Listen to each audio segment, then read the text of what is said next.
Então a gente já orou aqui, nós estamos neste domingo em escola dominical, reunidos aqui na Igreja Presbiteriana de Nova Granada, e você que tem participado dessas aulas é convidado também a nos visitar. Se você é morador aqui de Nova Granada ou da região, hoje nós temos aqui um visitante da região de Nova Granada, nosso querido Aparecido, pedalou 7 quilômetros para estar aqui. Fica aí um incentivo para você também, levantar do sofá, acordar mais cedo, bota aí o despertador no domingo, vem aqui conhecer a igreja, vem ser abençoado. Nós estamos aqui em Nova Granada já há um ano, vamos fazer um ano agora, no final desse mês aqui, pela graça de Deus, não é? Um ano já de início do trabalho, fora os 2 anos praticamente que nós ficamos lá na casa do Alaídes, da Sabrina e da Dona Lisete estudando, mas aqui com o salão aberto, já quase um ano já, graças a Deus, pela graça de Deus.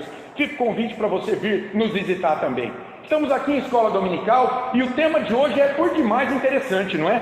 Como é que você sabe que essa palavra é a palavra de Deus e não é um livro humano apenas, como muita gente diz? Um livro histórico apenas, muito apreciado, que as pessoas respeitam, mas que não é a palavra de Deus. Contém, como contém outros livros sagrados, eles vão dizer. Não, nós cremos que a Bíblia é a única palavra de Deus, revelada dos céus por Deus, e há muitas evidências nela, internas e externas, contextuais, históricas, que apontam para essa verdade. A Bíblia é a única e suficiente palavra revelada por Deus ao homem, e que foi vista de modo final, cabal, na pessoa do Filho, que resplandece, onde se concentra toda a divindade de Deus. Paulo fala em Colossenses capítulo 2. Portanto, no final dessa aula eu quero que você tenha essa segurança, de que você está sendo conduzido pela palavra de Deus. É a vontade de Deus revelada na Escritura. Isso torna o cristianismo diferente, por exemplo, de todas as demais religiões. Vamos começar aqui a nossa aula, pensando então, como a Bíblia foi escrita? Quais são os objetivos dessa aula? Entender a formação da Bíblia, ainda que de maneira, vamos pensar assim, não tão profunda quanto deveria. Isso demandaria um curso de meses, não é? Mas de maneira suficiente para a gente pensar sobre a formação da Bíblia. Compreender o que é inspiração, hein? Muitas pessoas confundem iluminação espiritual com inspiração. Eu já vi gente orando e pedindo para que Deus inspire o homem. Não, isso não pode ser feito mais. Deus ilumina a mente do homem pelo Espírito Santo para que ele compreenda o que foi inspirado já e revelado na Bíblia. Nós vamos entender isso. 3. Distinguir a Bíblia evangélica da Bíblia católica romana. Talvez você não saiba, mas tem uma diferença dessas duas Bíblias na quantidade de livros. Entender como se formou o Antigo Testamento e o Novo Testamento como temos hoje. E confiar na Bíblia que Deus nos deixou. Então, a divisão dessa lição é muito simples. Uma introdução, inspiração das Escrituras, período de escrita da Bíblia, os livros da Bíblia, que são autógrafos e traduções. O que é isso? Formação do Antigo Testamento e do Novo Testamento. Qual é o tema central? Qual é aquele fio condutor que está por trás dos 66 livros da Bíblia que temos? Será que tem muitas histórias na Bíblia? Ou será que Deus revelou todos os livros apontando para uma história, um tema central? E uma conclusão e aplicações. Então, algumas perguntas para a gente aquecer os motores aqui. O que significa a Bíblia para você? Se alguém perguntar para você, o que é a Bíblia para você? O que você diria? A palavra de Deus. Ótimo. Qual a utilidade dela em tua vida? Ok, é a palavra de Deus. Como é que você usa ela nos seus dias? É um dicionário, não é? Onde eu vou buscar o significado do que acontece no meu dia. Então, qual é a verdade sobre esse tema? Deixa eu ver a Escritura. Boa. Você tem dificuldade em aceitar alguma parte da Bíblia? Começou a ficar mais apertadinho, né? Não tem textos na Bíblia que nos desafiam, irmãos? Tem textos na Bíblia que nos desafiam. Por conta da presença do pecado em nós, a gente luta às vezes contra eles. Você pensa que um pregador, quando está preparando um sermão, está totalmente aberto e livre e entregue ao texto? Às vezes a gente está lutando e clamando a Deus misericórdia, que o Espírito Santo nos ilumine, nos conduza, para que a gente apresente a mensagem de Deus, e não aquilo que o pregador está querendo falar. Senhor, tem misericórdia de mim. Eu estou lutando semanas com esse texto. Por quê? Porque é isso, irmãos. A nossa rebeldia espiritual, a presença do pecado ainda atrapalha muito a nossa visão da verdade de Deus. Nós precisamos da iluminação do Espírito Santo. Então, claro que tem partes na Bíblia que nos desafiam. É palavra de Deus, mas a gente luta. O Espírito nos, desafia, mas a gente não se rebela contra ela, no sentido de negá-la. Não é isso. Nós cremos que o Espírito Santo vai nos quebrantando diante daquele texto difícil e vai nos conduzindo ao entendimento segundo a vontade de Deus. Você acha que a Bíblia pode ter erros? O que você acha? Contradições? Como tem gente que gosta de vir atrás dos crentes e falar, tem contradição, me explica isso aqui. Por falta de entendimento do contexto, muitas pessoas acham que ela tem contradições. Como seria o cristianismo sem a Bíblia, hein? Você já pensou? Imagina se de repente não tivesse Bíblia. Como seria? O que é que nos nortearia? O que a pessoa daqui da frente muitas vezes pronunciasse. Olha, eu estou passando por um momento difícil e Deus me disse que eu devo me conduzir dessa forma. Então, igreja, sejam conduzidas da mesma forma que vai dar certo. Na forma do pragmatismo, talvez. Deu certo para mim, vai dar certo para você. Tem muita gente que trabalha nessa forma dentro de igreja, de um pragmatismo. Olha o que Deus fez na vida dele, então vai fazer na tua vida. Como você sabe que Deus vai fazer na tua vida? Deus trabalha de formas diferentes na vida das pessoas. Imagina, irmão, como seria a igreja sem a Bíblia?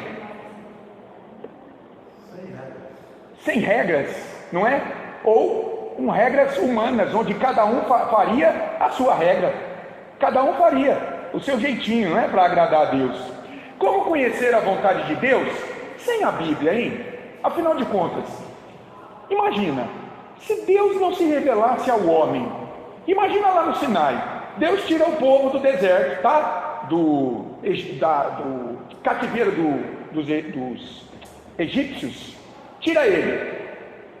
Eles começam a caminhar no deserto. Se Deus não se revela no Sinai por meio de Moisés a esse povo, como é que esse povo conheceria Deus? Às vezes eu fico pensando nisso. Se Deus não se revelasse a nós por meio do que Jesus fez, como é que a gente conheceria isso?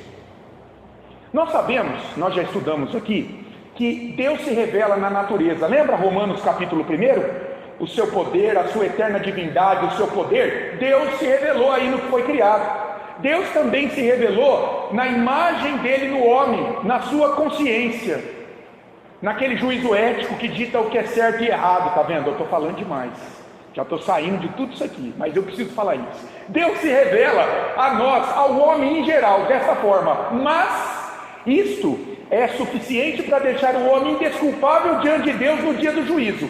Ninguém vai poder dizer assim, Deus, eu não tive a oportunidade de buscar o Senhor. Não. Deus se revelou da sua beleza, a sua grandiosidade, o seu poder, a sua divindade, na criação geral, na consciência humana. Todo mundo sabe que matar é errado, que roubar é errado, que adulterar é errado, não precisa conhecer os mandamentos na Bíblia.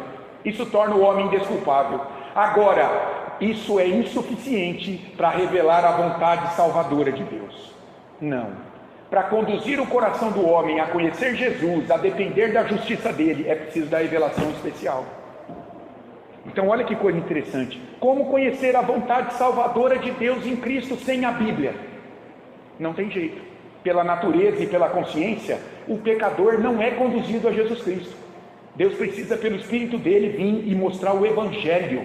Jesus veio trazer o Evangelho para o homem.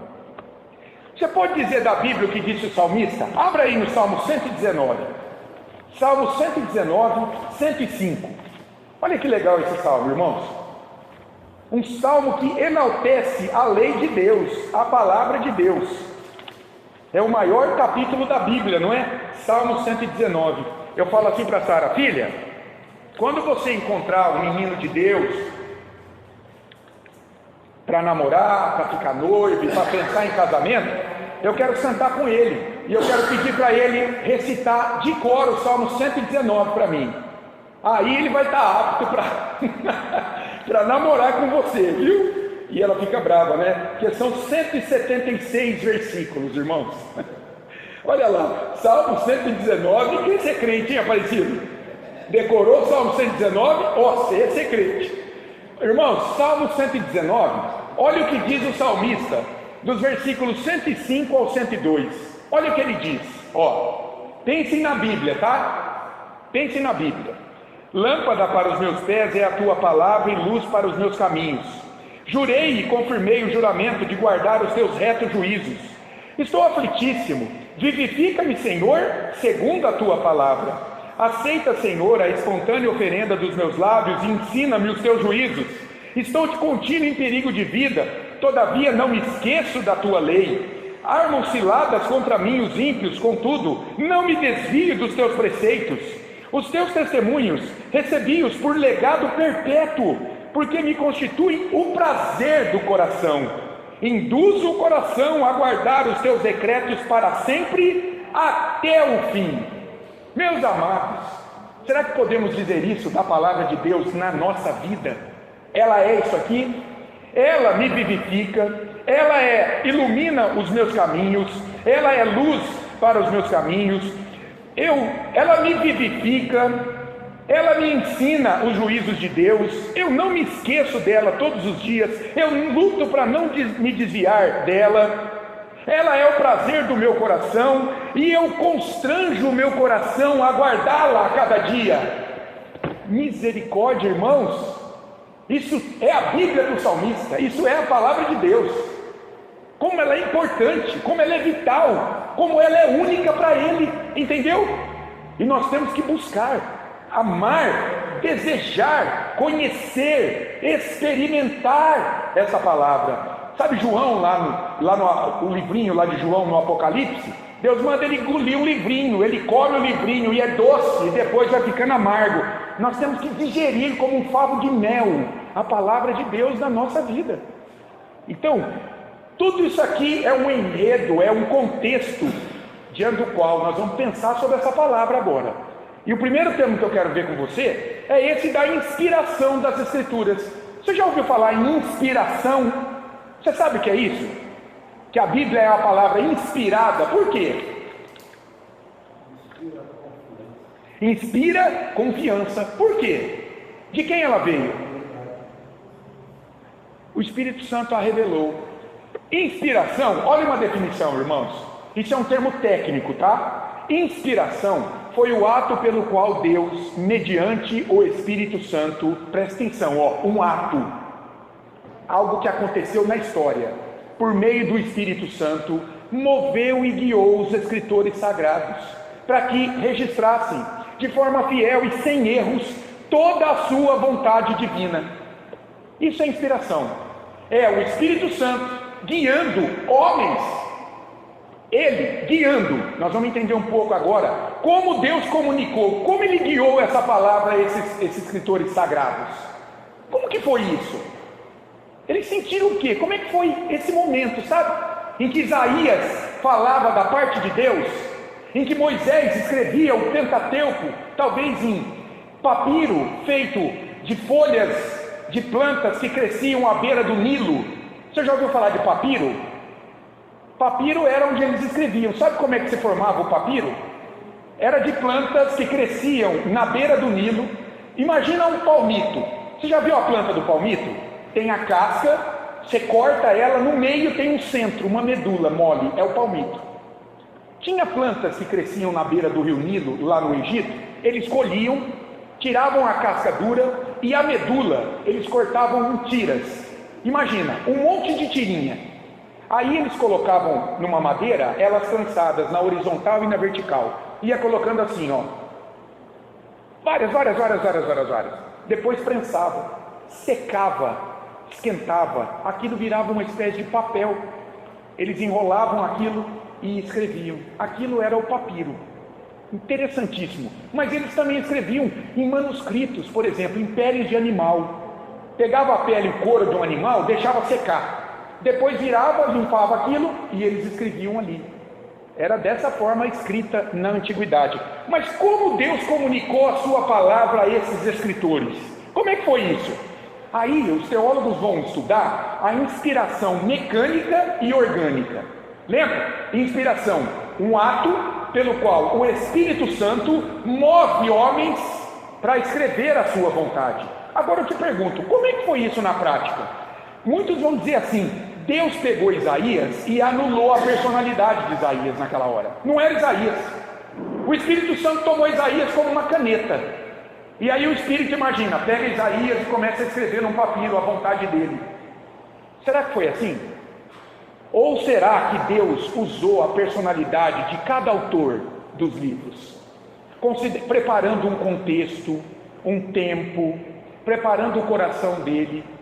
Porque é impressionante, não é? A gente tem boieiros como Amós, era um boiadeiro que Deus foi buscar lá. Nós temos estudiosos, reis, muitas pessoas com personalidades distintas, que deixaram a sua marca nos livros que escreveram, mas por trás estava quem conduzindo-os? O Espírito Santo. Daí muitos dizerem assim: a Bíblia é 100% divina e 100% humana. Como 100% humana? Uai, você acha que uma pena flutuou no ar? Muita gente acha que foi assim, que uma pena veio, flutuou no ar e escreveu os primeiros livros. Deus usou pessoas.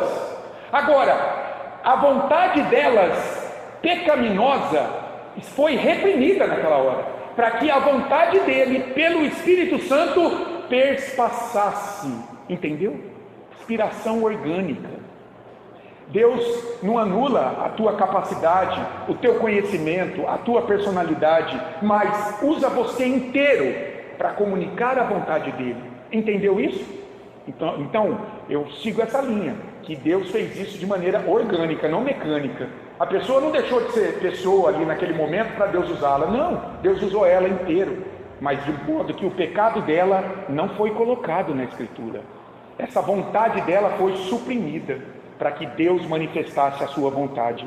Lá em 2 Pedro 1,21, olha o que Pedro fala, irmãos. 2 Pedro 1,21. Porque nunca, jamais, qualquer profecia foi dada por vontade humana. Entretanto, homens santos falaram da parte de Deus, movidos pelo Espírito Santo. Inspiração orgânica. Está aqui. Homens santos. Por que santos? Porque são perfeitos? Não, porque foram separados para servir a Deus, para esse ministério, de trazer a palavra dele, movidos pelo Espírito Santo.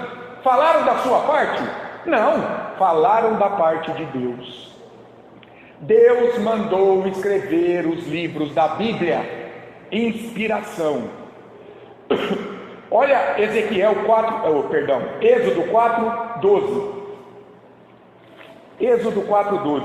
Olha duas oportunidades aqui em que a gente vê isso de maneira clara, né? Primeiro em Moisés, diante de Faraó. Êxodo 4:12. Deus está falando para Moisés: vai, pois, agora, Moisés, e eu serei com a tua boca e te ensinarei o que hás de falar. Inspiração orgânica. Moisés trouxe a palavra de Deus para Faraó: deixa o meu povo ir, caminho de 3 dias para me servir. Mas Jeremias também, trazendo uma mensagem lá no cativeiro já babilônico. Jeremias 1:9. Olha a palavra: depois estendeu o Senhor a mão, tocou-me na boca e o Senhor me disse. É Jeremias falando, né? O que Deus fez com ele: eis que ponho na tua boca as minhas palavras. Inspiração orgânica. Deus usou o profeta Jeremias de maneira inspirada pelo Espírito Santo ali, para trazer uma mensagem ao povo. E isso a gente vê de muitas formas na Escritura, né? Por exemplo, há muitos textos que começam assim, ó: assim diz o Senhor. Olha aí essa quantidade de textos. Eu não vou ler todos, mas por exemplo, em 1 Reis 21:19, Elias, o profeta, está falando para Acabe, aquele rei iníquo de Israel, que se casou com Jezabel, que adorava Baal. Ele está falando para Acabe: Acabe, eu vim trazer uma palavra, e ó, assim diz o Senhor. Em todos os outros textos, Isaías, Jeremias, Ezequiel, Amós, Ageu, Zacarias, começa assim. Por quê? Porque é a palavra da parte de Deus. Irmãos, eu fico pensando hoje nos novos profetas que existem por aí. Será que algum deles pode falar isso para as igrejas? Assim diz o Senhor, de maneira originária. Eu não estou dizendo repetir o que está na Bíblia, porque o que a maioria deles faz é repetir o que está na Bíblia. Não precisa, está na Bíblia. Eu estou dizendo de maneira originária, sem haver nada antes. A pessoa vir e falar na frente da igreja, assim diz o Senhor. Isso é muito sério, você entendeu? Isso é muito sério. Uma pessoa trazer algo originário hoje para a igreja, que está fora da Escritura. Deus, de maneira inspirada pelo Espírito Santo, nós cremos, falou de maneira originária, não havia antes isso aqui. Assim diz o Senhor, estes homens disseram. E a Bíblia condena muito, né? Aqueles profetas que falam do seu coração como se Deus tivesse dito alguma coisa. Deus está condenando esses homens também. Falsos profetas, ele está dizendo. Lá em Hebreus, olha em Hebreus capítulo 3, versículo 7. Hebreus 3, 7. O escritor de Hebreus aqui, ele está citando o Antigo Testamento. E ele reconhece, o escritor da carta aos Hebreus, ele reconhece que aquele texto que ele cita foi inspirado pelo Espírito Santo. Olha Hebreus 3:7. Assim pois, como diz o Espírito Santo, ele vai citar um texto do Antigo Testamento, se você olhar os versículos de 8 a 11, e ele está dizendo, esse texto que eu vou citar, que está no Antigo Testamento, quem disse foi o Espírito Santo, está vendo? Inspiração das Escrituras. Atos 4, de 24 a 25, é outro texto onde a gente vê isso, essa marca da inspiração. O que aconteceu ali? Pedro e João presos, a igreja orando, e eles vão, a igreja em oração vai citar o Salmo 2. O Salmo 2 é um salmo messiânico, logo lá no início do livro de Salmos, está falando do reinado de Jesus Cristo, o Senhor da glória, e ele está dizendo que Davi não falou da boca dele, mas falou movido pelo Espírito Santo. Olha que interessante, irmãos, entenderam? A igreja lá em Atos capítulo 4 está reunida orando pela libertação de Pedro e João, que foram presos pelo Sinédrio, a liderança religiosa judaica naqueles dias, foi pregar Jesus, e eles vão citar o Salmo 2, que foi escrito por Davi, mas na verdade Davi foi usado pelo Espírito Santo para escrever o Salmo 2. Olha o que está escrito lá, Atos 4, 24 a 25. Ouvindo isto, unânimes, levantaram a voz a Deus e disseram: Tu, soberano Senhor, que fizeste o céu, a terra, o mar e tudo que neles há, que disseste por intermédio do Espírito Santo, por boca de Davi, nosso pai, teu servo. E aí eles citam o Salmo 2. Está vendo? Davi falou, mas quem estava por trás? O Espírito Santo. Que coisa impressionante isso aqui, é ou não é? Vocês entenderam isso? Portanto, quando lemos a Bíblia, é como se estivéssemos ouvindo as palavras da boca do próprio Deus. Por isso que tem um pregador muito conhecido nas mídias hoje, que ele diz assim: você quer ouvir a voz de Deus hoje, meu querido? Leia a Bíblia em voz alta. É Deus falando para você na Escritura. Vamos pensar um pouco no período de escritura da Bíblia, de escrita dela. Gente, olha que incrível. Será que foi em 10 anos? 100 anos? Em um ano? Será que alguém sentou um dia e falou: vou escrever esses livros aqui, todos eles de uma vez só? A Bíblia foi escrita em um período de cerca de 1500 a 1600 anos, para serem esses livros aqui compilados, escritos. 1500 a 1400 antes de Cristo, Moisés escreveu o Pentateuco, os 5 primeiros livros da lei: Gênesis, Êxodo, Levítico, Número, Deuteronômio, a Torá, a instrução do judeu. Foi escrito cerca de 1500 a 1400 antes de Cristo, quando foi mais ou menos nesse período que, segundo os estudiosos, Deus libertou o povo do cativeiro egípcio. 1500 a 1400 antes de Cristo, tá? Pentateuco. E o Apocalipse de João? João, preso na ilha de Patmos, escreve o Apocalipse, último livro do Novo Testamento, cerca de 90 a 100 depois de Cristo. primeiro século depois de Cristo. Se você olhar 1500 antes de Cristo, 100 anos depois, 1500 com 100, 1600 anos.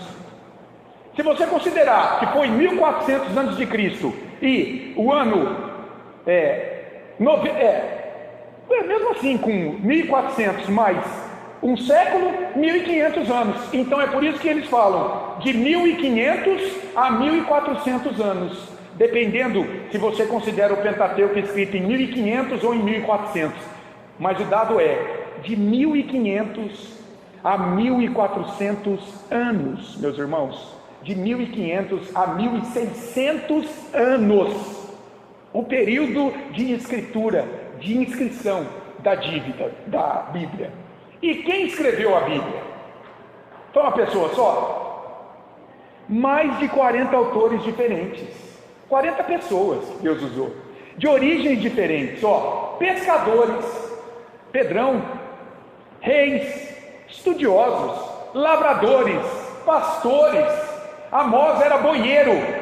Eu acho lindo o livro de Amós. Profeta do 8º século, né? Que veio para profetizar ali a idolatria do povo. Eles iriam para o cativeiro assírio, Israel. E Amós foi chamado para... Mas era um boieiro. Deus usou ali a capacidade daquele homem, conduzido pelo Espírito Santo, para trazer. Ele dá o testemunho dele. Ele era colhedor de sicômoros também, né? Uma espécie de vagem. E lugares, também de lugares e tempos distintos. Ásia, África, Europa. Então veja, de 1500 a 1600 anos para escrever todos os livros.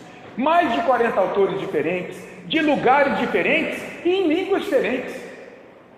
O Antigo Testamento em hebraico e algumas partes em aramaico. E o Novo Testamento no grego koiné. Koiné era o grego, era a língua comum falada pelo povo.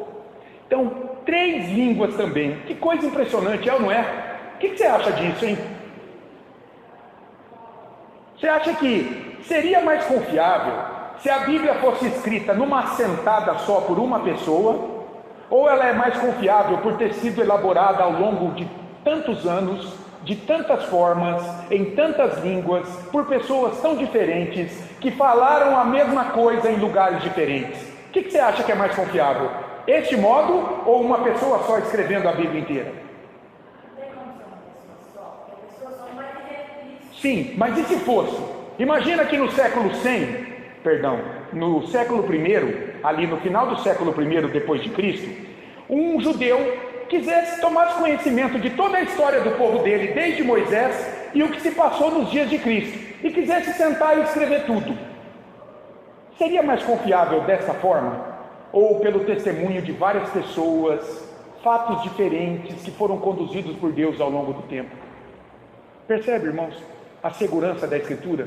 Seria muito mais difícil a gente ter uma Bíblia dessa aqui, unitária, coerente como ela é, sem contradições e erros, feita desse modo, do que por uma pessoa só. O que é mais confiável? Imagina que uma pessoa te conheça e ela fale de você. Ok? Tem uma pessoa que conhece você e ela vai falar o que você é. Agora, de outro lado, 10 pessoas te conhecem e as 10 falam a mesma coisa de você.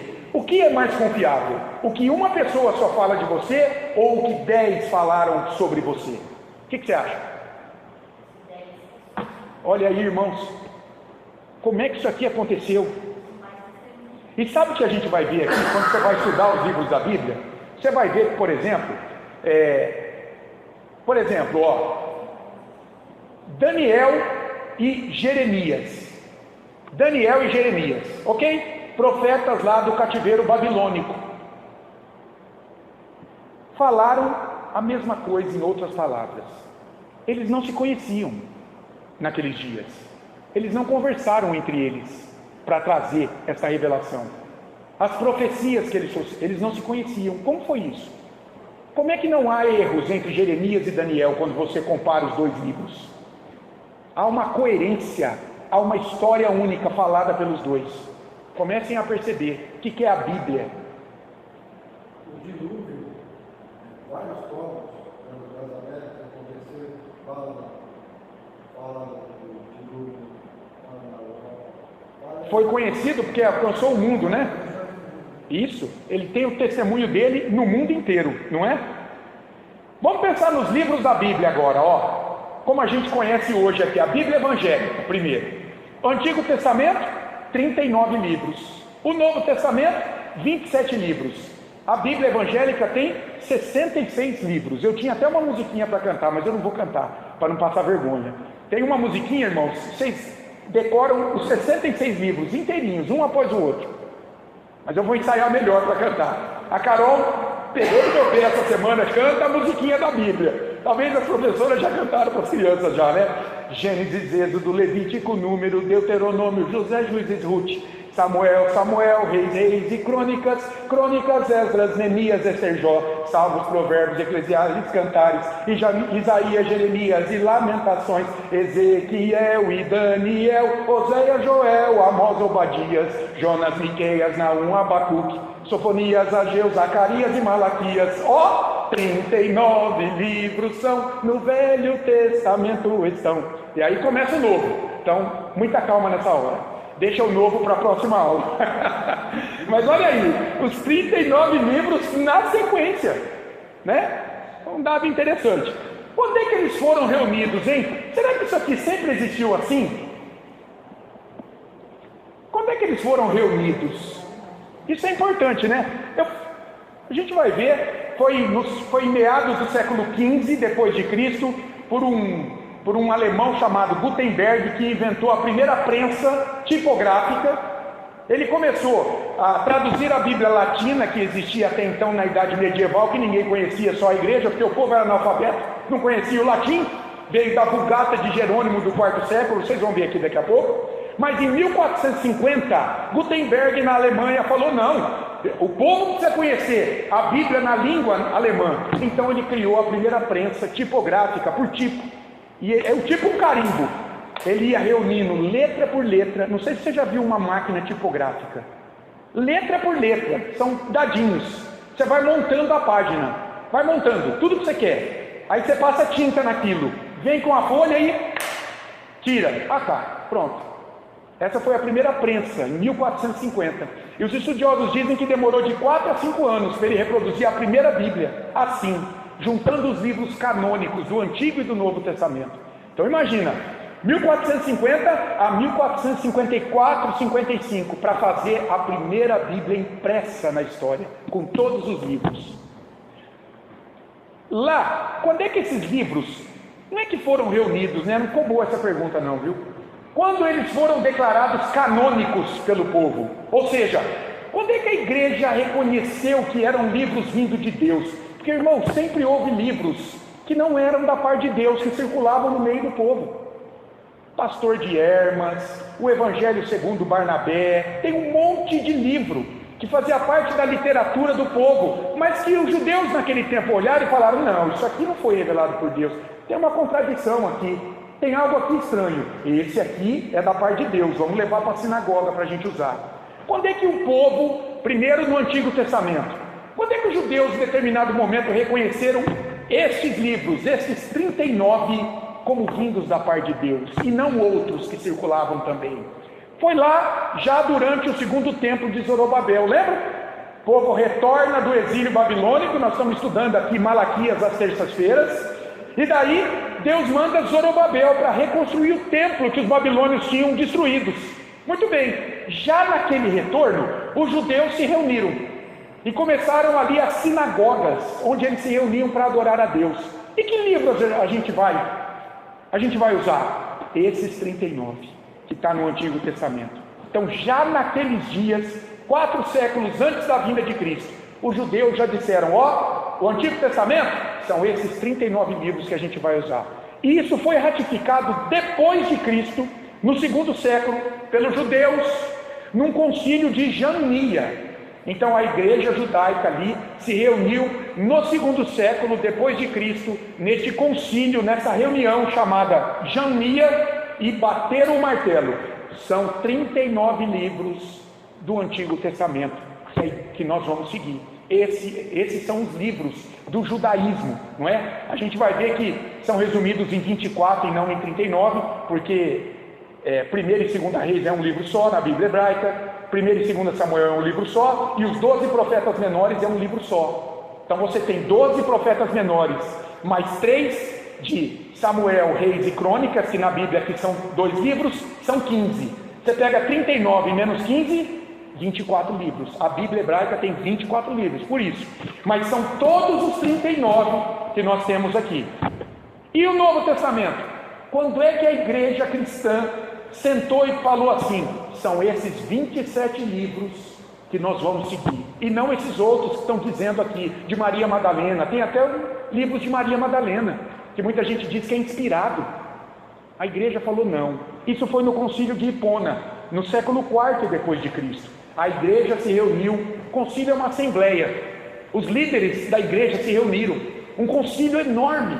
Falaram: não, gente, vamos pensar. Que livros são aqueles que Deus inspirou e deu para a igreja? São esses 27. E também no concílio de Cartago, em 397. Tudo depois de Cristo, tudo no século IV. E olha que interessante. Não vou entrar nesse tema, senão eu vou ficar 10 minutos falando disso. Não preparei isso, então deixa para uma outra aula. Os livros da Bíblia. Então olha só, o que a gente está vendo aqui? São livros canônicos, porque trazem a vontade de Deus de maneira inspirada, sem erros, do Antigo Testamento, primeiro, aceitos pelos judeus como inspirados desde o século II depois de Cristo. Quantos são? 39. Lembra? Primeiro, depois do exílio babilônico. Eles sentaram e falaram: não, nós vamos seguir na sinagoga esses 39 livros, os judeus. E lá no segundo século, nesse concílio de Jamnia, eles sentaram novamente e falaram: não, o Antigo Testamento inspirado por Deus são 39 livros. Guardem isso, ok? E o Novo Testamento? Livros canônicos do Novo Testamento aceitos pela igreja cristã lá no quarto século depois de Cristo, tá? Por que não antes de Cristo? Porque o Novo Testamento vem depois de Cristo. Antes de Cristo a gente tem o Antigo Testamento, depois de Cristo o Novo Testamento. Quantos livros? 27. Então 39 Antigo, 27 Novo, 66 livros. É a Bíblia evangélica, tá? Por que isso é importante? Agora eu quero pensar com você na Bíblia católica. ICAR é uma sigla para Igreja Católica Apostólica Romana. Então, a Igreja Católica Apostólica Romana adotou uma outra Bíblia. Ela vem de uma tradução latina por um servo chamado Jerônimo no século IV. É muito conhecido, chama Vulgata. Então, esse Jerônimo, ele pegou a escritura que existia e traduziu para o latim. E por isso que a Bíblia da Idade Medieval era adotada pelo catolicismo, que era a Bíblia de Jerônimo, latim. O povo conhecia latim? Ninguém. As pessoas não eram educadas naquele tempo. Alfabetizado era só os ricos, aqueles que faziam parte do clero da igreja. Por isso que ninguém conhecia a Bíblia na Idade Média. Os reformadores chegaram no século XVI e falaram: o que é isso? Como é que o povo pode adorar a Deus se eles não conhecem a palavra de Deus, revelada por Deus? Daí vem Gutenberg, primeira Bíblia impressa e tudo mais. Mas a Igreja Católica adota essa Bíblia latina Vulgata do século IV. E nessa Bíblia, Jerônimo trouxe 7 livros apócrifos, ou deuterocanônicos, quer dizer, um segundo cânon, como se Deus trouxesse mais 7 livros, além dos 39, né? Então aí foi para além dos 66. Então se você fizer 66 mais 7, quanto é que dá? Vamos contando. 73 livros, que são os livros que a Igreja Católica tem. Veja, todos esses 7 que a igreja tem a mais, a Igreja Católica, são do Antigo Testamento, e eles foram incluídos no Concílio de Roma no século IV. Então lá no século IV, a igreja, lembra? No Concílio de Cartago, eles tinham batido o martelo. O Antigo Testamento, 39. Novo Testamento, 27. Somando, 66 livros. Século IV depois de Cristo. É o cânon bíblico. A Igreja Católica falou: não, o Jerônimo traduziu 7 livros do Antigo Testamento, mas que os judeus nunca tinham aceito como canônicos, nunca tinham aceito. Mas a Igreja Católica, lá no século IV, em 382 depois de Cristo, incluiu e ratificou, confirmou esses 7 livros a mais lá no século XVI, no concílio chamado de Trento, justamente logo depois da Reforma Protestante. Nada é sem propósito, irmãos. Foi uma reação da Igreja Católica contra os reformadores. Por quê? Porque eles estavam atacando muitas doutrinas que esses 7 livros davam suporte para a igreja. Então é como se eles dissessem: não, tá vendo? Nós defendemos isso por quê? Porque Tobias fala isso. Nós defendemos isso por quê? Porque Judite fala isso. Nós defendemos isso por quê? Porque está lá em 2 Macabeus. São livros apócrifos. Eu vou dar o nome deles para vocês daqui a pouco. Então, não foi sem propósito que no século XVI, depois da Reforma Protestante, 1545, o catolicismo disse: não, eles vão continuar na Bíblia. Esses 7 livros do Velho Testamento. Livros apócrifos, ou deuterocanônicos, ou seja, deuterós significa segundo, e canônicos, cânon. É como se fosse uma segunda regra vinda de Deus, esses 7 livros, para guiar o povo. Não foram reconhecidos pelos próprios judeus. Lembra, são livros do Antigo Testamento. Quem é que tinha mais autoridade para falar sobre eles? Os judeus. O povo que Deus revelou o Antigo Testamento. Nem os judeus. No século II depois de Cristo, lá no concílio de Jamnia, lembra? Quando bateram o martelo sobre os 39 do Velho Testamento, eles disseram: esses 7 não fazem parte. Esses livros já existiam no meio do povo, tinha uma literatura vasta, eles já circulavam pelas pessoas, mas os judeus disseram: esses 7 não entram na lista, embora eles estão nessa Bíblia aí, mas eles não entram nessa lista. Que livros são esses? Olha os nomes deles, talvez você nunca tenha ouvido. Se você for na Bíblia Católica, você vai ver eles lá: 1 Macabeus, 2 Macabeus, Judite, Baruque, Eclesiástico ou Sirástico, é um outro nome, Tobias e o livro de sabedoria, ou o livro de sabedoria, além de adições em Esther e Daniel. Então 7 livros, 1, 2, 3, 4, 5, 6, 7, e mais adições em Esther e Daniel. Eita, hein? Agora ficou bom. Deixa eu ver. Aqui. Todos esses 7 livros foram escritos no período intertestamentário. Que período é esse? Entre Malaquias e o Evangelho de Mateus. Entre a vinda de Jesus e Malaquias. Se passaram cerca de 400 anos aí de silêncio do Senhor, de Deus. Malaquias e a vinda de Jesus, cerca de 400 anos. Os estudiosos chamam de um período intertestamentário. Por quê? Porque está entre os testamentos, entre o Velho Testamento e entre o Novo, quando vem Jesus. Esses 7 livros foram compostos ali, pelo povo, pelas pessoas. E também, nesse período, talvez você já tenha ouvido falar de uma versão bíblica, que é a tradução do hebraico, lembra o Antigo Testamento, escrito em hebraico. Foi feita uma tradução para o grego. Então pegaram a Bíblia hebraica, 39 livros do Antigo Testamento, e traduziram para o grego. Dizem que foram 70 sábios judeus que fizeram isso. Por isso que é chamado de Septuaginta. Septo, né? 70. É a tradução do Antigo Testamento, hebraico e alguns trechos do aramaico, para o grego. Por que houve essa necessidade? Cerca de 3 ou 2 séculos antes da vinda de Cristo, foi feita essa tradução. Por que foi necessário traduzir a Bíblia, que foi escrita, foi revelada por Deus no hebraico e no aramaico, para o grego? Porque naqueles dias, os judeus estavam escravizados pelos macedônios, pelos gregos.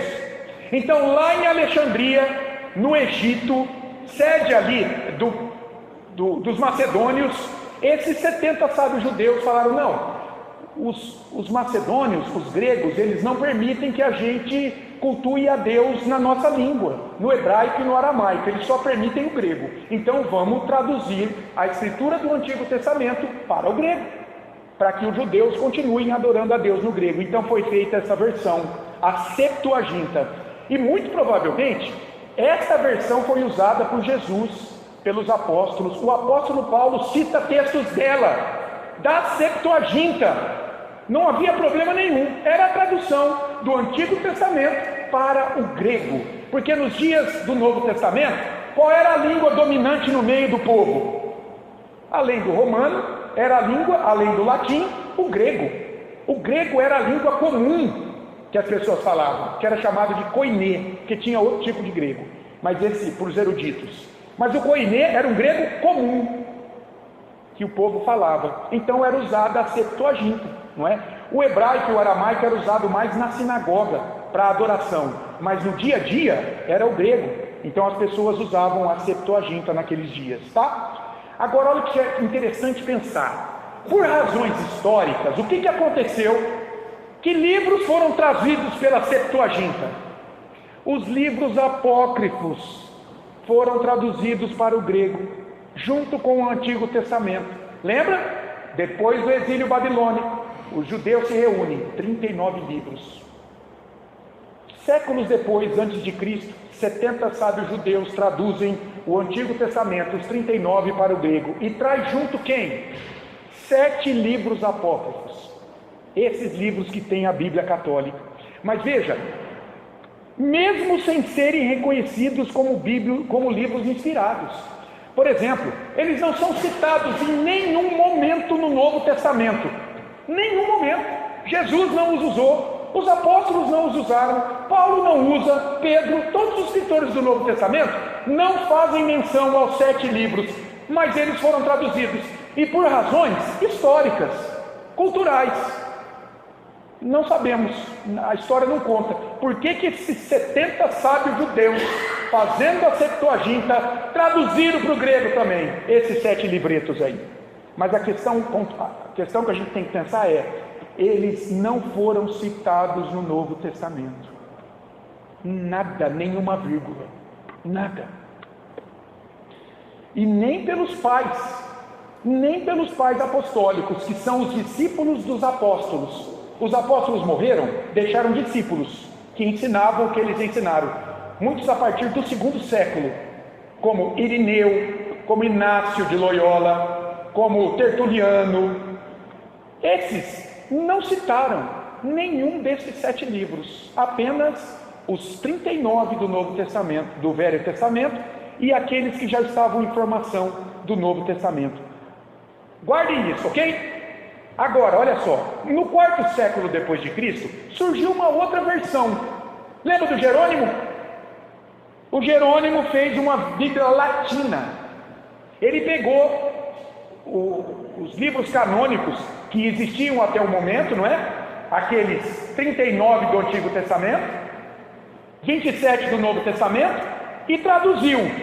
Só que sabe o que ele fez também? Ele fez a mesma coisa que os 70 sábios judeus fizeram. Por razões históricas e culturais, que ele menciona na introdução da Vulgata, da Bíblia dele latina, ele vai dizer que ele trouxe os 7 livros apócrifos. Porque eram inspirados? Não.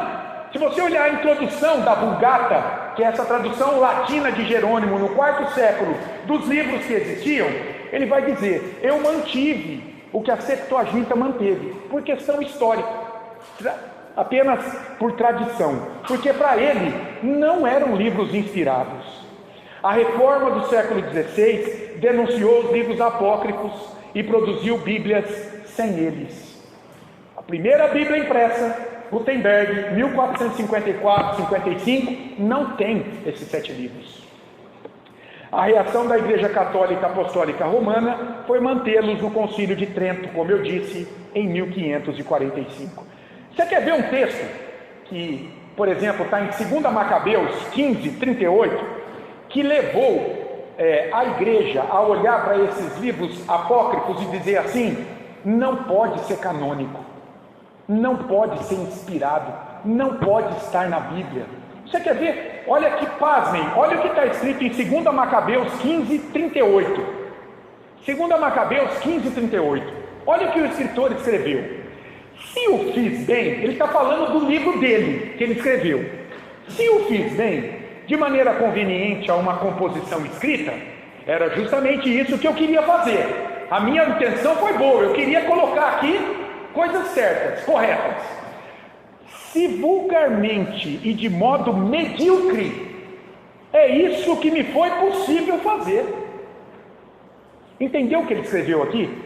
Ele está dizendo assim, ó, a minha intenção ao escrever 2 Macabeus, o primeiro também, né? 1º e 2 Macabeus, 2 livros apócrifos, foi boa. Foi trazer uma palavra aqui de consolo para o povo, né? Nesse momento de revolta dos judeus contra os gregos. Isso foi a revolta dos Macabeus no 2º século antes de Cristo. Porém, pode ser que eu tenha errado. E daí, puxa, ficou algo medíocre, então me desculpem, tá? Não precisam seguir isso. Foi isso que ele quis dizer aqui. Agora eu te pergunto, qual é a diferença da revelação de Deus para um escrito humano? Você pode confiar nesse tipo de livro? Com esse tipo de declaração?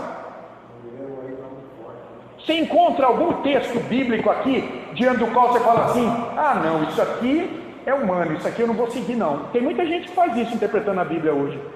Mas, tecnicamente falando, a Bíblia é totalmente diferente da consideração desse rapaz aqui que escreveu 2 Macabeus. Como é que a Bíblia seria um livro confiável se houvesse algum texto assim? Você pode segui-lo ou não. Isso pode ser de Deus ou pode ser do homem. Você entendeu o que ele falou aqui, nesse livro? Ah, pode ser que seja medíocre isso aqui que eu escrevi, então me desculpem. A Bíblia pode ter algum livro assim? Não pode, gente.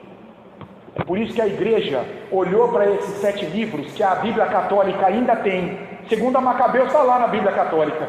E falou assim, não, isso aqui não dá. Isso aqui não dá para pôr na Bíblia. E como esse, também tem outros textos mitológicos, irmãos. Tem um texto, uma inserção em Daniel, que fala da história de Bel e o dragão. Depois você procure para você ler. Lá no texto de Daniel, tem um capítulo a mais, que vai trazer uma história de Bel e o dragão. Gente, é impressionante. Aquilo ali é um mito, aquilo ali é uma história da carochinha.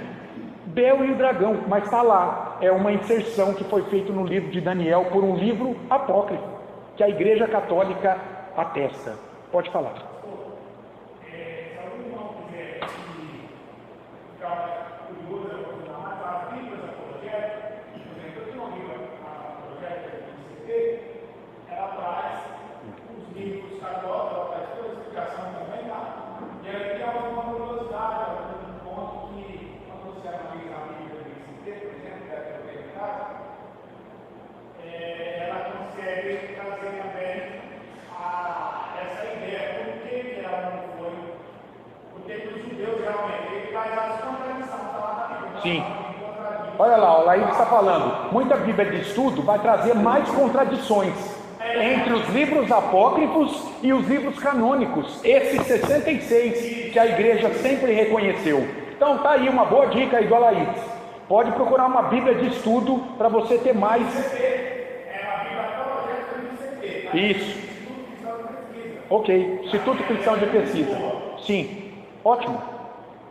Agora, vamos pensar um pouco naqueles primeiros textos da Bíblia, que são chamados de autógrafos, e as traduções que temos hoje. Será que a gente pode confiar que as traduções que chegaram até nós estão de acordo com os autógrafos? O que são os autógrafos da Bíblia? São os livros originais. Aquele que primeiro escreveu Isaías, primeiro escreveu Amós, aqueles que Moisés escreveram, são os autógrafos, as primeiras cópias das Escrituras. Elas não existem mais, irmãos. Não tem mais, tá? O que Moisés escreveu na lei, Gênesis, Êxodo, Levítico, Número, Deuteronômio, não tem em nenhuma biblioteca do mundo, nem na de Alexandria, uma das mais completas. Não tem. O que existe são cópias que vieram depois. Estudiosos, copistas, escribas, a partir dos originais, vieram copiando em peles de animais, lembra? Em papiro, escrito em plantas. A Bíblia, que veio sendo transmitida de geração a geração. Copistas, escribas foram copiando ao longo dos séculos, a partir dos autógrafos, e produziram milhares de manuscritos para formar o Novo Testamento, por exemplo. Isso aqui é impressionante. Você vai ver daqui a pouco. O Novo Testamento, como chegou até nós hoje, você vai ver a partir da onde ele veio. Você vai ficar pasmo. Vamos pensar no Antigo Testamento. O Antigo Testamento foi formado, como eu disse, desde o Pentateuco. 1500, 1400 antes de Cristo. Deus veio e revelou a Moisés. Ele começou a escrever. Além disso, depois, livros históricos, livros proféticos que narram os feitos de Deus na história do povo judeu. Eu trouxe aí uma foto, ó, mais ou menos. Olha como era um manuscrito bíblico, né? Talvez escrito ali em papiro, naquela folha de planta que foi tratada, né? Que colhia na beira do Nilo, e ali talvez em pele de animal enrolada, forma de rolo. Eles iam enrolando, eles iam escrevendo, né? E é interessante porque você vê ali o hebraico do lado esquerdo, né? Não tem vírgula, irmãos, não tem maiúsculo, não tem parágrafo, não tem nada, é uma escrita só o texto, só. Você imagina o trabalho, né? Para os tradutores, eles olham onde é que termina uma ideia e começa a outra. Onde é que eu ponho um ponto final? Onde é que eu ponho uma vírgula nesse texto? Não tem maiúsculo também. Como é que eu vou? Gente, isso aqui tem que ser uma obra divina, senão não tem como. Então, formação do Antigo Testamento. Como é que formou? O Velho Testamento, conhecido como Taná, Taná é a Bíblia hebraica, foi composto ao longo dos séculos, aproximadamente 1500 a.C. até o ano 100 depois de Cristo, tá? Aqui, ó, em vez de estar AC, 100 depois de Cristo, através de tradições orais e escritos divididos em 3 partes: Torá, a lei, os Nevitim, os profetas, e os Ketuvim, os escritos ou os livros de sabedoria. Isso compõe a Bíblia hebraica, os 39 livros, tá? E aqui é 100 antes de Cristo mesmo, viu? Me perdoe. É de 1500 antes de Cristo ao primeiro século antes de Cristo foi formado o Antigo Testamento, composto dessas 3 partes: a Torá, a lei, os 5 primeiros livros, os profetas maiores, como Isaías, Ezequiel, Jeremias e Daniel, os profetas menores, como Amós, Oséias, Obadias, e de outro lado, os livros de sabedoria, os Ketuvins, ou seja, Jó, Salmos, Eclesiastes, Provérbios, Cantares, esses 5 livros. Finalizado em hebraico com partes em aramaico, o cânone foi consolidado após o exílio babilônico e confirmado então lá no concílio de Jania no 2º século, aí sim, depois de Cristo. Antigo Testamento. Como é que foi então a composição mais detalhada desses livros? A composição do Taná, então, lembra? A Bíblia hebraica não tem 39, tem 24. Mas não é porque esses 39 que temos hoje não estão nela. Estão. Mas é porque 1ª e 2ª Samuel é um livro só. 1ª e 2ª Crônicas é um livro só. 1ª e 2ª Reis é um livro só. Você já tira 3. Os 12 profetas menores é um livro só. Então 12 com 3, 15. 39 menos 15, 24. É por isso que a Bíblia hebraica tem 24 livros. Mas os 39 estão lá, condensados nela. A Torá, os primeiros 5 livros, de Gênesis a Deuteronômio, eles foram fixados por volta de 450 a.C., ali, logo depois do exílio babilônico, não é? Baseados em tradições antigas e atribuídos a Moisés. Lembra? No período de Malaquias ali, Zorobabel, Ageu, Zacarias, Malaquias, os judeus se reuniram e falaram: não, são esses 5 livros que Moisés escreveu. E os Nevitim, os profetas, eles incluem livros históricos como Josué, Juízes, Ruth, Samuel, Reis, Crônicas, e proféticos como Isaías, Jeremias, Ezequiel e os 12 menores, ou os 12 profetas menores. Eles foram compilados, finalizados entre os séculos 8º e 5º antes de Cristo. Olha lá, também, século 5º antes de Cristo, 450 mais ou menos ali. Logo depois do exílio babilônico, os judeus se reuniram para determinar também esses outros livros. E por fim, os Ketuvim são os livros de sabedoria, os escritos. Livros poéticos, sapienciais ou de sabedoria, como Salmos, Provérbios, Jó, e históricos mais recentes, daquele 5º século, como Esdras, Neemias e Crônicas, que é o último livro da Bíblia hebraica. Eles foram finalizados por último, mas sempre ali, até o 5º século antes de Cristo.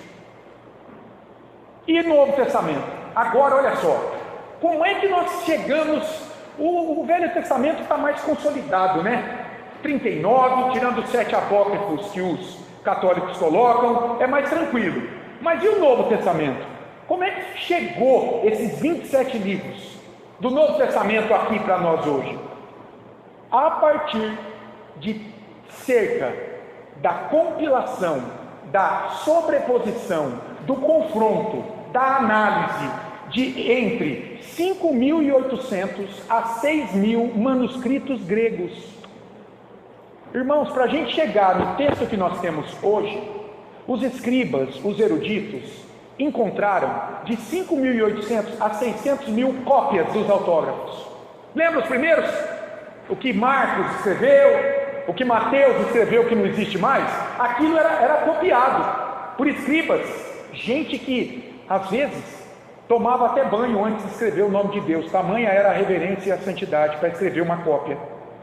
Então era algo muito caro, ninguém tinha essas cópias. Você imagina, se você não tivesse essa Bíblia aqui, e você precisasse ter a cópia produzida por alguém de todos os livros, quanto custaria isso? Alguém sentar e copiar livro por livro para você, quanto tempo demoraria? Quem faria isso? Só para você ter uma ideia, como era naqueles dias. Não era assim, todo mundo tinha isso aqui. Ai, que beleza, isso aqui é fácil demais hoje. Haviam cópias dos autógrafos, dos originais. Pois bem, foram encontrados ao longo dos séculos entre 5.800 e 6.000 cópias de manuscritos, papiros, vários tipos, e foram confrontados. E aí tem uma parte dos estudiosos que se chama crítica textual. A crítica textual vem para trazer o mais próximo possível essas cópias dos autógrafos revelados por Deus. A ponto de hoje os estudiosos baterem o martelo de que nós temos um Novo Testamento que é para mais de 99% fiel aos originais. E os desvios que existem, segundo esses estudiosos, não são de pontos principais, mas são de questões secundárias, ligadas a questões históricas. Então, irmãos, nós temos um Novo Testamento, confiável, segundo os originais, segundo os autógrafos. Esses manuscritos aí, esses 5.800 a 6.000, no grego, não é? Datados do século 2 ao 18. Olha que legal. Logo depois, né? Século 2 depois de Cristo. Morreram ali aqueles primeiros produtores dos autógrafos, dos textos originais, lembra? João, de 90 a 100, primeiro século ainda, final, fazendo o Apocalipse. E provavelmente as suas 3 cartas e o seu Evangelho. Ele morreu. A partir do século 2 existiam o quê? Cópias do Evangelho de João, de Apocalipse e das 3 cartas dele. Então é por isso que os manuscritos gregos datam logo do século seguinte, 2 ou segundo, ao século 18. E eles incluem, esses manuscritos foram achados de que forma? Em papiros, os mais antigos, unciais, que são documentos em letra maiúscula, os minúsculos, essenciais para a crítica textual e a reconstrução do texto original com altíssima fidelidade. Lembra que eu te falei? O que dá mais segurança? Uma pessoa só falar quem você é, ou 10 pessoas falarem a mesma coisa sobre você? O que dá mais segurança? Responda para mim. Sejam sinceros. Claro, 10 pessoas falando a mesma coisa do que uma só. Uma só poderia inventar, poderia... Você vê como isso influencia até no governo da igreja? O que dá mais segurança para você? Ser conduzido espiritualmente por um conselho com várias pessoas ou por um líder da igreja só? O que dá mais segurança? Está vendo, irmãos? A Reforma também pensou nisso naqueles dias. Falou, está errado. Um líder só sobre a igreja ditando tudo? Não. Tem que ter várias mentes. Provérbios diz, né? Na multidão de conselheiros há sabedoria.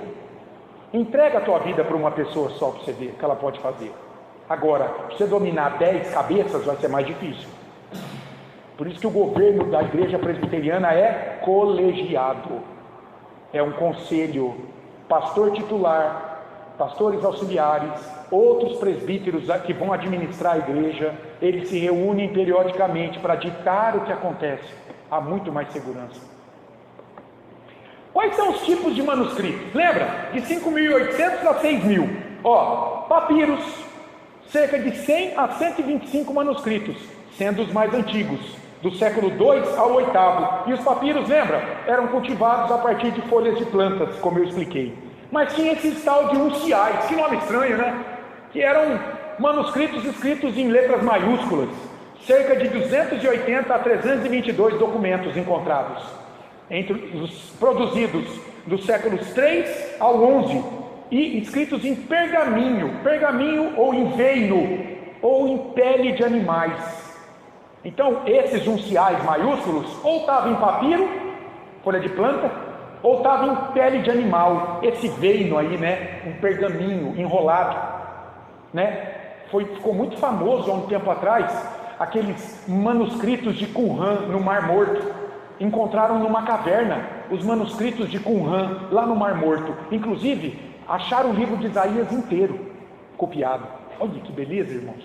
Ficou muito famoso isso, né?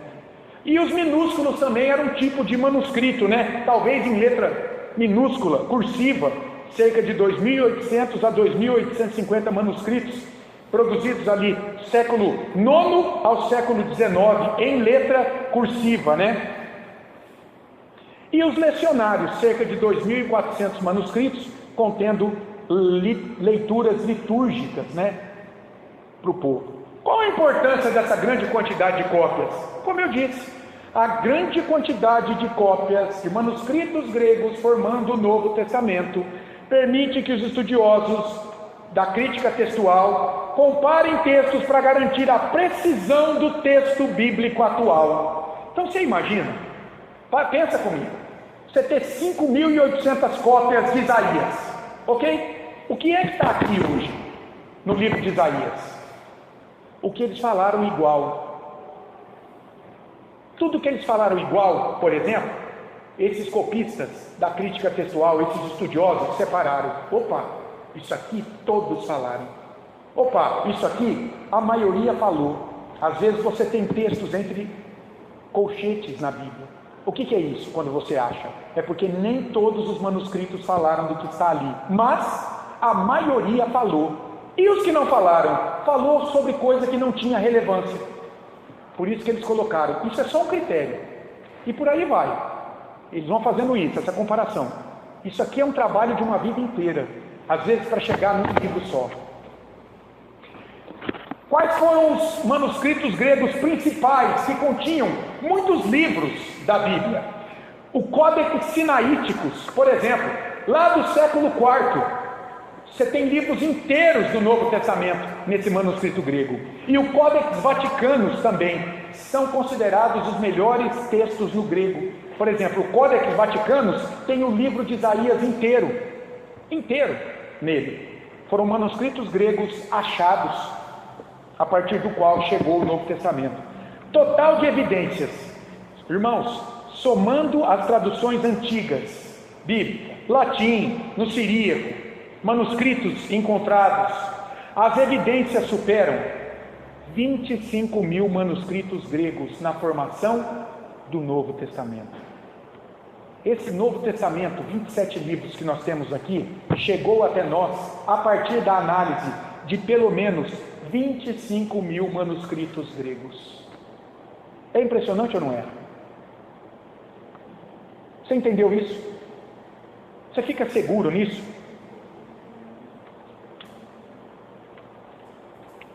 Qual é o tema central? A Bíblia tem uma história central em todos eles. Antigo Testamento e Novo Testamento. Claro, é a história da redenção. Ela é contada de diferentes gêneros literários. Prosa, carta, poemas, narração, profecias. Isso vai de Gênesis a Apocalipse. tem um fio condutor por trás. É por isso que nós não separamos o Antigo e o Novo Testamento. É por isso que a igreja presbiteriana, ela não é dispensacionalista, ela é pactual na sua teologia. Eu respeito aqueles que têm esse entendimento. Não, Deus tratou com Israel no Antigo Testamento, não tinha nada a ver com nós hoje. Passou. Agora é uma nova aliança. É a igreja, é o Novo Testamento. A igreja reformada, a teologia reformada, não pensa assim. Ela é pactual, ela é aliancista. Deus fez uma aliança com o povo dele e administrou ela de maneiras diferentes.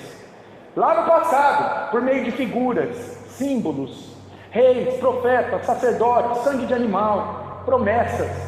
Agora, tudo isso foi cumprido em Cristo, mas é a mesma aliança de maneira mais plena. Entendeu? Para nós é isso, é a mesma aliança. É muito mais simples entender a história da redenção assim. É muito mais simples porque você valoriza o Antigo Testamento, que em muitos lugares é desprezado. Dizem, não, o Velho Testamento passou. Nós não estamos estudando Malaquias para entender como prestar um culto agradável a Deus. Estamos tirando princípios dele para adorar a Deus em Cristo hoje. O que a gente vê no Antigo Testamento, nessa história da redenção? A criação, Gênesis 1 e 2. Os primeiros 2 capítulos da Bíblia falam da criação. E o capítulo 3 fala da queda. E o restante da Bíblia até Apocalipse, de Gênesis 3 até Judas, vai falar o quê? É o desenvolvimento da história de Deus, conduzindo esse povo para salvá-lo por meio de um mediador. Sangue do animal lá, apontando para Cristo que veio depois. De Gênesis 3 até Judas, antes de Apocalipse, é a história da redenção sendo desenvolvida, contada por Deus em diferentes aspectos. E Apocalipse?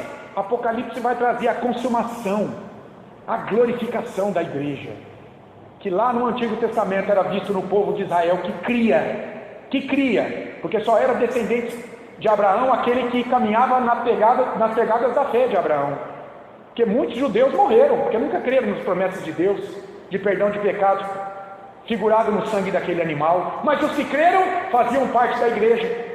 E depois o Novo Testamento vem trazer então o seu ápice, Jesus, a revelação de Deus. Por meio de Jesus Cristo, promessa no Antigo Testamento, encarnação no Novo, Deus entrou na história humana para resgatar o homem da condenação de seus pecados e lhe dar vida eterna que foi perdida no Éden. Uma história só, coisa linda, um mosaico só da salvação. Sabe o que é um mosaico? Eu gosto dessa imagem.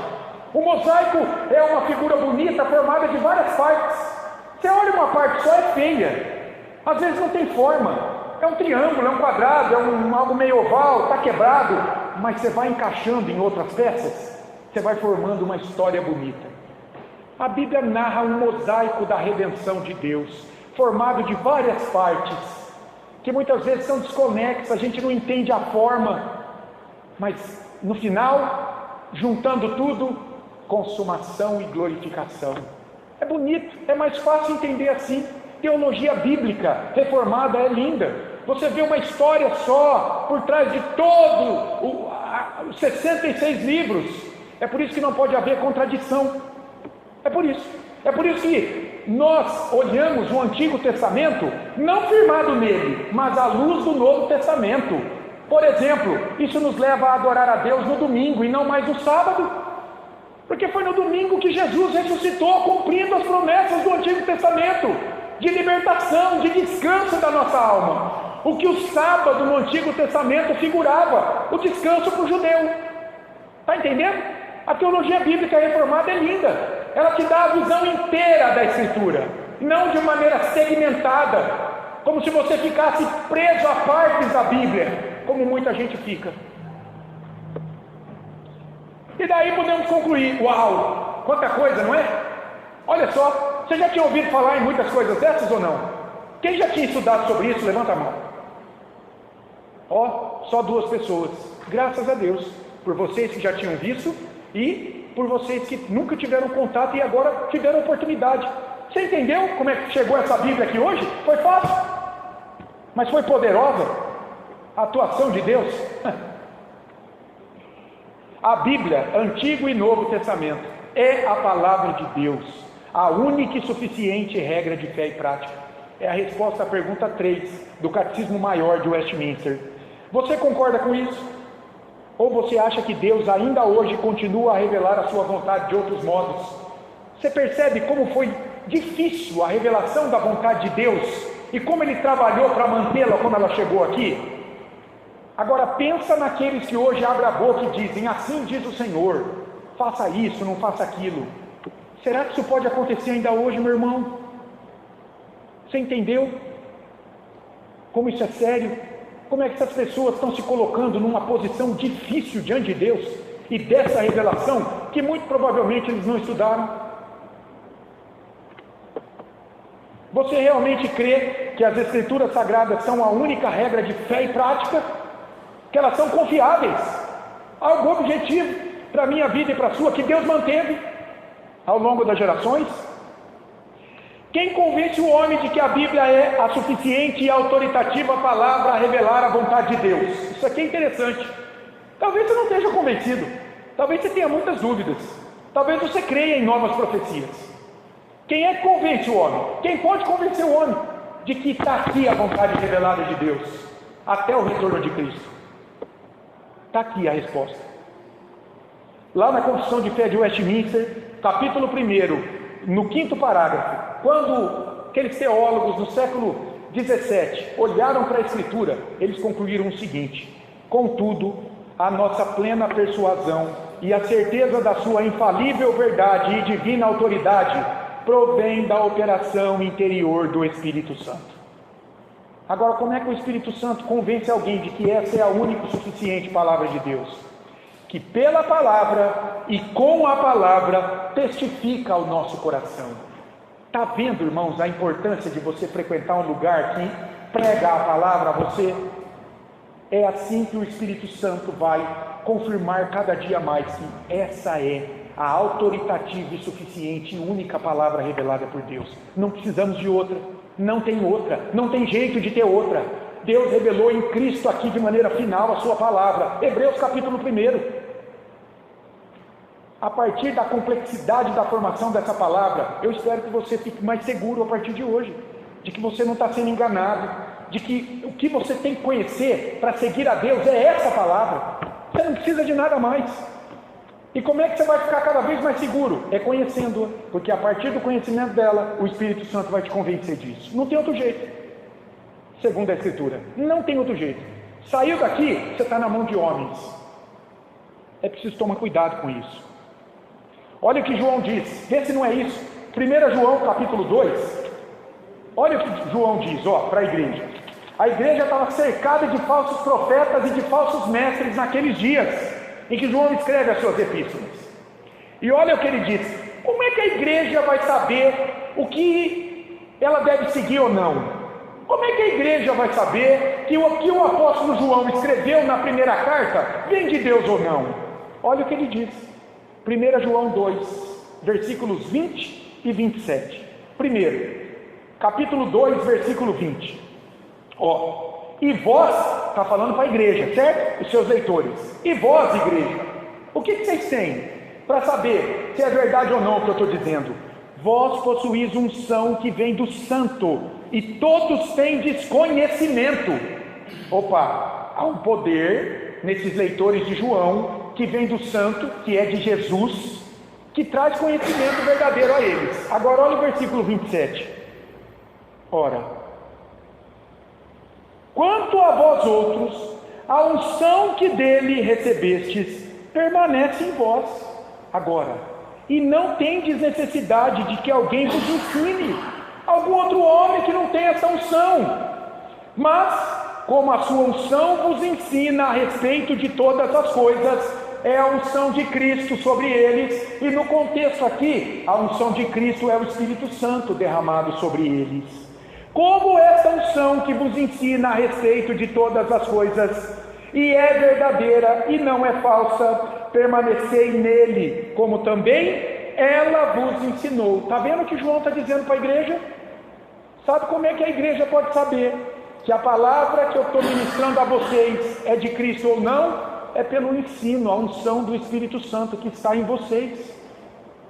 Então, é o Espírito Santo a partir da palavra, no caso aqui, que João estava pregando e que hoje eu e você lemos, nós lemos essa palavra. É a partir desse espírito, aplicando a palavra que ouvimos, aprendemos e lemos, que nós somos guardados do erro espiritual, por exemplo. Está aí a segurança de conhecer a Escritura, a palavra de Deus, irmãos. É o Espírito, ele vai trazer esse entendimento a partir da palavra, como nos dias do apóstolo João. Entenderam isso? Olha como tem nexo. Vamos fazer algumas aplicações para encerrar? Uau, o tempo já foi. O que mais impressiona você sobre a forma como a Bíblia foi escrita? Quer falar alguma coisa? O que mais chamou a atenção? 25 mil manuscritos gregos para compor o Novo Testamento? Talvez. Deus usando 40 homens, 3 línguas. O que mais chamou a atenção? Que? A quantidade de autores. Cada um respeitando Deus, sua personalidade, seu contexto, sua formação. Deus não estrangulou a vontade de ninguém, né? Lugares diferentes, pessoas que não se conheciam e falaram a mesma coisa. Jeremias e Daniel, talvez Ezequiel e Daniel, não me lembro agora. Jeremias e Daniel eu li, mas Jeremias talvez ali também no mesmo contexto. Ezequiel, contexto do exílio, né? Se alguém estivesse escrevendo a história da sua vida, o que você faria para garantir que ela fosse contada corretamente? O que você faria?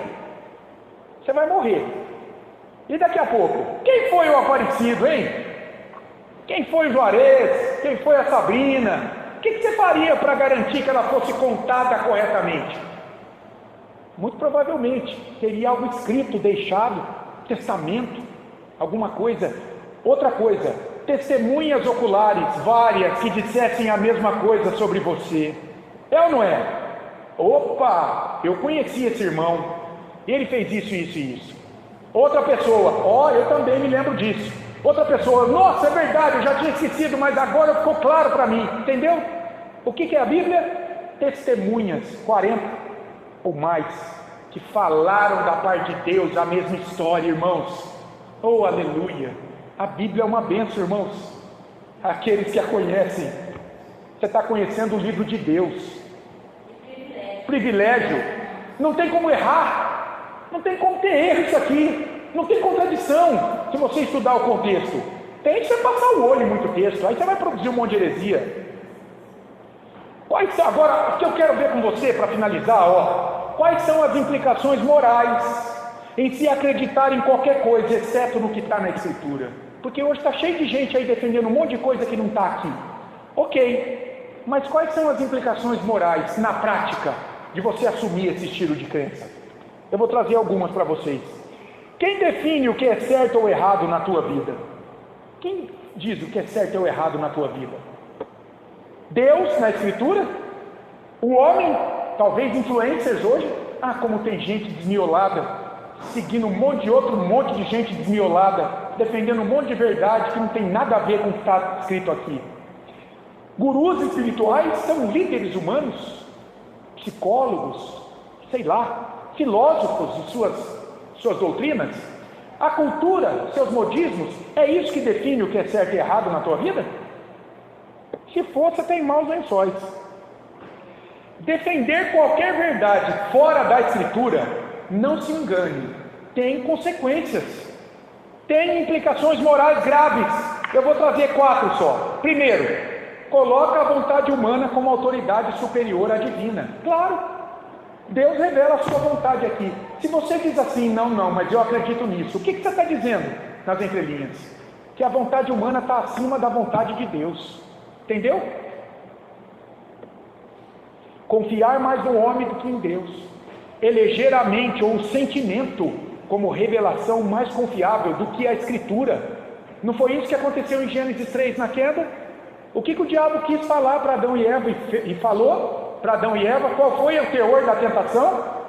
Você vai acreditar no que Deus disse a você sobre o conhecimento do bem e do mal? Não, rapaz, eu tenho uma vontade superior à de Deus, me ouçam.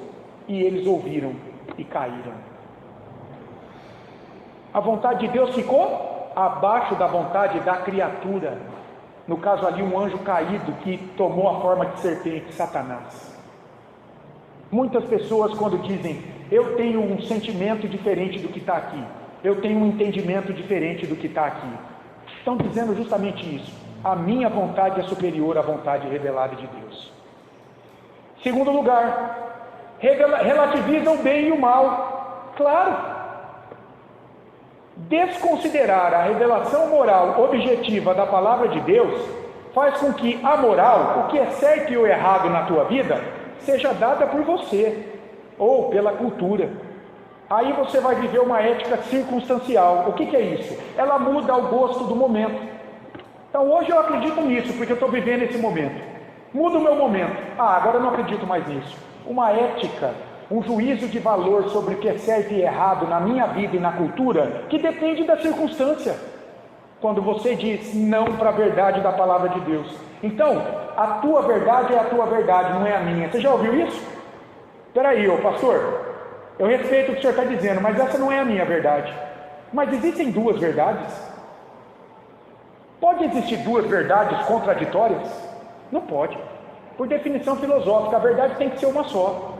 O que contradiz isso é mentira. Mas para muita gente desmiolada, sem conhecimento, é assim. Não, a verdade minha é a minha verdade, eu gosto dela, é a minha verdade que eu trato com carinho, não precisa ser a sua. Meu caro, mas que coisa mais estúpida isso. Então, a relativização do bem e do mal, da verdade hoje cada um tem a sua verdade.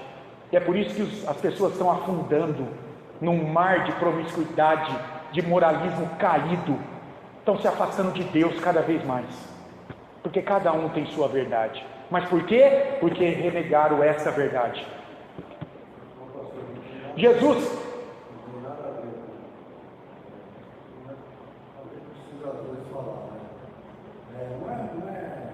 não são 10 pessoas falando mentira, são milhões falando a mesma mentira. Muito bem. Para aquele grupo poder Sim. sair e prejudicar milhares. Você vê.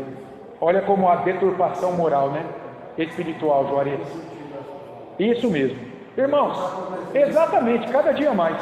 Olha que nos dias dos juízes não havia rei, né? Um rei que conduzisse o povo a adorar a Deus. E lá em Juízes 21, 25, olha como termina o livro. Termina o livro de Juízes assim: cada um fazia o que parecia certo aos seus próprios olhos. Não é isso? A verdade subjetiva? Eu tenho o meu jeitinho de adorar a Deus. O livro termina numa corrupção terrível no meio do povo de Israel naqueles dias. E aí Deus levanta, né? Os reis, aí vai trazer os reis para conduzir o povo depois. Terceiro lugar, isso dá abertura. Isso aqui para mim é o mais importante. Quando você desconsidera a verdade da palavra de Deus e elege a tua, você dá abertura para o engano espiritual, irmão. Tem misericórdia. A Bíblia diz que há muitas fontes de ensinamento no mundo, mas nem todas verdadeiras. Falsos profetas e falsos mestres, sempre houveram. 2 Pedro 2,1, Pedro está denunciando isso lá no meio da igreja. Falsos profetas e falsos mestres, que defendem a sua verdade, por desconhecer essa verdade. E leva um monte de gente, né, Juarez? Uma boiada atrás. Filosofias e tradições humanas. Paulo vai denunciar isso lá, a igreja dos Colossenses. Colossenses 2,8. Não dá ouvido para isso, gente, Paulo vai dizer. Espíritos enganadores. 1 Timóteo 4,1. Gente, nós vimos quem são esses espíritos enganadores, né? Na aula passada. Lembra? São anjos caídos. Quem são? Demônios. Demônios conduzindo muitas pessoas com ensinos enganadores, falsos. Por quê? Porque não estão apoiados na Escritura, irmãos. Moralmente, aceitar qualquer crença sem avaliá-la pela Escritura pode significar expor-se ao erro espiritual. Cuidado com isso, meu irmão. E por fim, consequências práticas na vida moral, não é? As crenças moldam o comportamento. Portanto, crer em fontes extra-bíblicas que não estão na Escritura pode produzir, por exemplo, uma ética centrada no eu. Você já ouviu pessoas falarem assim? Eu faço o que eu quero, meu corpo, minhas regras. Ética centrada no eu. Justificativa para pecados, irmãos. Você já ouviu gente falar assim? Todo mundo faz o mesmo, rapaz, então eu também vou fazer. Ou então, eu menti porque eu fui pressionado pela situação. Ou então, eu menti para o bem da família. Eu fui desonesto só agora. Justificativa para pecado. Redefinição do que Deus chama de pecado, não é? Famílias homoafetivas hoje, né? O importante é o amor, não importa como se expresse. Como é bonito isso hoje, né? Deixa esses dois homens andarem juntos, se amando, se beijando e se amassando, no meio de todo mundo. O que tem as crianças verem isso? É o amor, não importa como se expresse. O que é isso? Redefinição do que Deus chama de pecado. Por quê? Porque se afastaram da ética da palavra de Deus. Estão justificando uma vida de pecado. Perda do temor de Deus. Gente que diz assim: se a Bíblia não é absoluta em revelar Deus e a sua vontade, então eu posso obedecer o que me for mais conveniente. Perda do temor de Deus e da vontade de Deus. Isso resume a sociedade hoje, irmãos. Jesus resumiu o problema assim: errais, não conhecendo as Escrituras nem o poder de Deus. Lá em Mateus 22, 29, estavam questionando a ressurreição como fato. Estavam dizendo: não, Jesus, os saduceus que não criam em anjos, em ressurreição, nada espiritual, estavam questionando a ressurreição. Jesus falou: sabe por que vocês não estão questionando e não compreendem isso? Porque vocês não conhecem a Escritura. Veja, Deus não é Deus de mortos, Ele é Deus de vivos.